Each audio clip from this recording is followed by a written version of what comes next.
सेवा हो रही है उनकी। तो गाय का जीवन में बहुत ही महत्व है, इसलिए गौ सेवा के लिए आप अपने घर में जो रोटी बनती है, सबसे पहली रोटी गाय के लिए ही जानी चाहिए। जो रोटी बनती है ना, वो पहली तावा की रोटी प्रसादी नहीं पाई जाती, पहली रोटी गाय के लिए निकालना चाहिए हमेशा। वैसे तो मानव जीवन में 5 यज्ञ करने की विधा है कि 5 यज्ञ नित्य करना चाहिए। गाय के लिए, कुत्ता के लिए, कौवा के लिए, किसी अतिथि के लिए, भूखे के लिए, ये 5 ग्रास नित्य निकालना चाहिए। उतना ना हो तो कम से कम 1 रोटी गाय के निमित्त अवश्य निकालें, गौ सेवा के लिए। वैसे तो हर किसी को गाय की सेवा करनी ही चाहिए, अपने घर में रख लें तो बहुत अच्छी बात है। गाय तो माँ है भैया, और किसी को माँ नहीं कहा गया, सिर्फ गाय को ही माँ कहा गया। 3 अमृत दुनिया में है, एक भगवान की कथा का भागवतामृतम, भगवान की कथा का अमृत, और दूसरा शालिग्राम जी के स्नान के द्वारा जो चरणामृत बनता है, चरणामृतम, वो चरणामृत का अमृत, और तीसरा है दुग्धामृतम। हमारे घर में जो गाय है, वो जो दूध देती है, वो भी हमारे लिए अमृत ही है, उसका पान करना चाहिए। वो दुग्ध जो दान दे रही है, उसका भी पान करना चाहिए।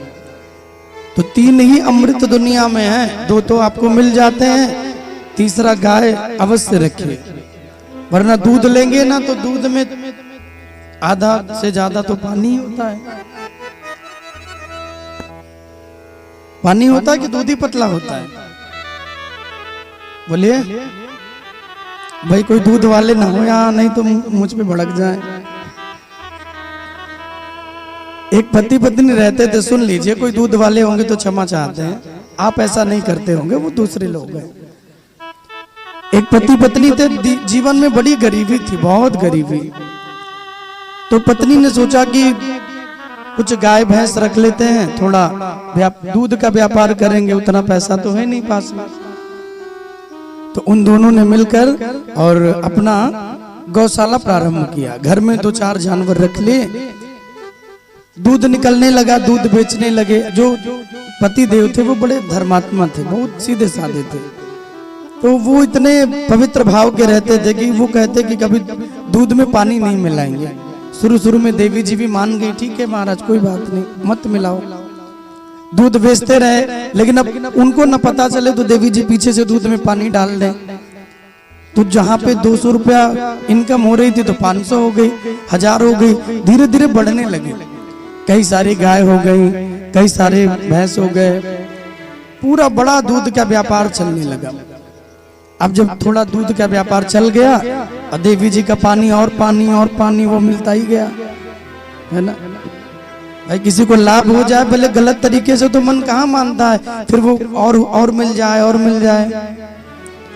तो देवी जी पानी उसमें ऐड करती चली गई। अब दूध नहीं रह गया, वो पानी हो गया, बस व्हाइट कलर दिखता है, बस इतना देने लगी, नाम का दूध रह गया।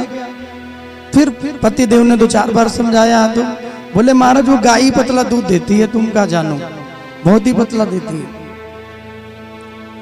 अच्छा, अब सब कुछ हो गया, अब उससे जो पैसा बचा तो देवी जी ने बाजार से अपने नाक की नथनी बनवा ली, सोने की नथनी बनवाई।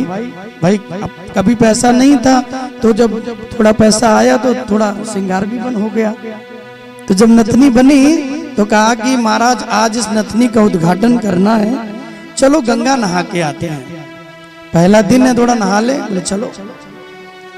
देवता जी को लगा कि देवी जी हमारी जो धुंधली के विचार की थी, वो आज इतनी सुनीति कैसे हो गई है। चलो इनका मन है तो लेके चले प्रयागराज में, आगे गंगा जी में चले गए, जाके डुबकी लगाए। पत्नी ने 1 डुबकी लगाई, 2 डुबकी लगाई, बहुत आनंद से स्नान कर रही थी। पति देव ने कहा कि देखो देवी, जितने लोगों को तुम जानती हो सबके नाम से डुबकी लगा लो, जिससे सबका कल्याण हो जाए। अब जैसे तीसरी डुबकी पत्नी ने अंदर लगाई, पता नहीं कहां से एक मछली आ गई।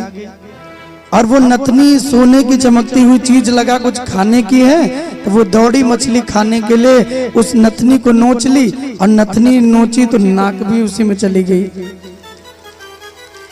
भाई मछली को क्या पता, वो जब नथनी को खींची ना तो आधी नाक भी चली गई। अब जब देवी जी निकली तो पूरा पानी ही लाल हो गया एकदम। अब लाल पानी हो गया तो बड़ी चिंता में, महाराज अब क्या करें? पति देव कह रहे, अरे महाराज देखो तो कहाँ है गयो, ये कैसे है गयो, मुझे पतो ही ना है महाराज कौन आयो और कैसे कहा कर गयो। देवता जी ने कहा हमको पता है देवी, कौन किया कौन किया। बहुत सही बात कही देवता जी ने। बोले देखो हम तुमको कह रहे थे दूध में पानी मत मिलाओ, उसी धन से बना है ना। हाँ महाराज बनवाई तो उसी से। तो बहुत सुंदर कहा कि पानी का धन पानी में, जो पानी तुमने मिलाया वो तो चला गया तुम्हारा, देखो पानी में। पानी का धन पानी में और नाक गई बेईमानी में। पानी का धन पानी में और नाक गई बेईमानी में। अब जो तुमने पानी ऐड किया वो तो पानी के साथ चला गया, नथ तो चली गई, मछली ले गई, और ये नाक तुम्हारा जीएसटी लगा के वो भी ले गई जो तुमने बढ़ाया था ना। तो धन तो चला ही गया भैया शिवम, लेकिन सरकार ने जीएसटी लगाई तो वहां भी प्रभु ने भी लगा दी जीएसटी, तो नाक चली गई। बाहर निकली तो फिर वो क्षमा उमा मांगी, लेकिन अब कहाँ लौट के नाक आएगी। अच्छा लोग कहते हैं भैया कुछ भी कट जाए नाक न कटे, कान कट जाए तो भी चलो चलाऊं है, कुछ भी अंग कट जाए लेकिन नाक कट गई तो लोग कहते बताओ उनकी तो नाक ही कट गई। तो इसलिए कभी भी जीवन में ईमानदारी से जीवन जीना चाहिए। अगर ईमानदारी से जीवन जिएंगे तो जान लीजिए हमेशा संतोष होगा।